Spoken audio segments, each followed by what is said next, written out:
नमस्कार, कसे आहात सर्व? तर पुन्हा एका नवीन व्हिडिओमध्ये तुमचं सर्वांचं स्वागत आहे. आता काही दिवसातच बाप्पांचं आगमन होणार आहे. तर आपण एक नवीन कन्सेप्टने मखर तयार करतोय. तर जास्त वेळ न घालवता तो काय आहे ते तुम्हाला मी तर पुढे दाखवतो. आता तर चला सुरू प्रथम करूया. आपण फ्रेम बनवलेल्या आहेत, त्याला आपण पुठ्ठा लावून घेणार आहेत. आपल्याकडे 3 फ्रेम आपण बनवल्या, त्या तिन्ही फ्रेमला आपण पुठ्ठा लावून घेणार आहेत आणि पुठ्ठा लावल्यानंतर आपण पुढच्या डेकोरेशनला सुरुवात करणार आहेत.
तर इथे जे फ्रंटला वारली पेंटिंग येणार आहे, त्या वारली पेंटिंगची पेंट करायचं काम इथे चालू आहे.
तर इथे तुम्ही हा ढाचा बघू शकता की जो फक्त आता इकडनं एवढाच दिसतोय, तर पुढे मागे काही नाही आहे.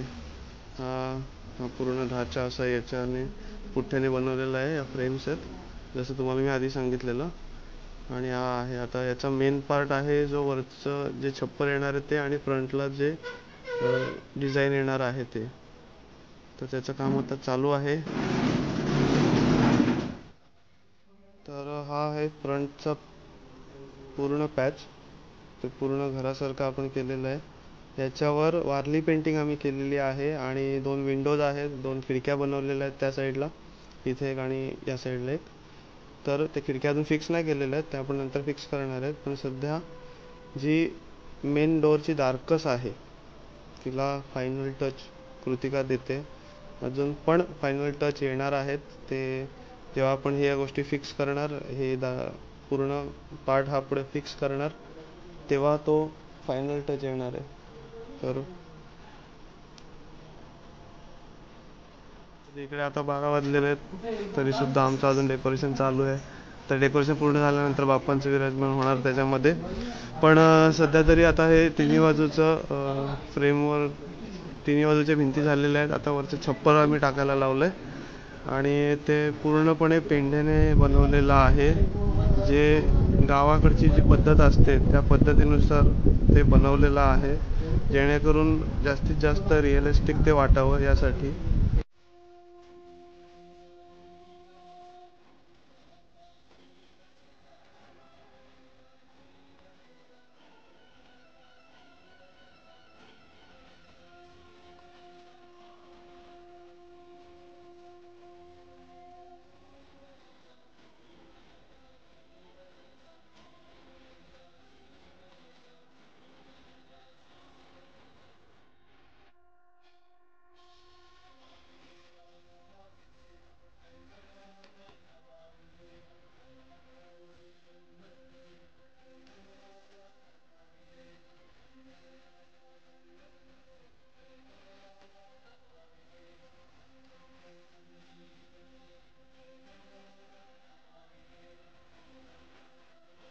तर हे आता पूर्ण सेटअप इथे रेडी आहे आणि या साईडला आतमध्ये आपण एक बल्ब लावलेला आहे जो मल्टी कलरचा आहे, त्यामुळे बाप्पाची मूर्ती आल्यानंतर त्याच्या मागे पूर्णपणे असा चांगला रंगीबेरंगी प्रकाश पडेल. त्यानंतर इथे आपण ही फ्रंटला इथे ही जो पार्ट बनवलेला आहे त्याच्यात सुद्धा आपण इथे या साईडला इथे बल्ब लावलेला आहे. जो एक फोकस आहे, हा बल्ब जो फोकस आहे जो डायरेक्टली बाप्पाच्या अंगावर पडेल. त्याच्याने मूर्ती दिसायला किंवा जो आपण बनवलेला आहे देखावा तो दिसायला छान दिसेल. तर चला आता बाप्पाला आपण आतमध्ये ठेवणार आहोत आणि त्यानंतर हा जो पुढचा पार्ट आहे तो आपण तो नंतर तिथे बसवून घेणार. गणपती बाप्पा मोरया, मंगलमूर्ती मोरया.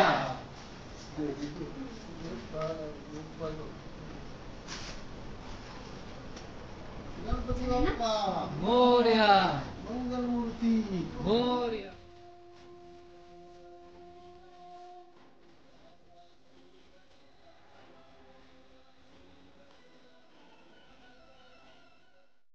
फायनली आमचा मुखर पूर्ण झालेला आहे.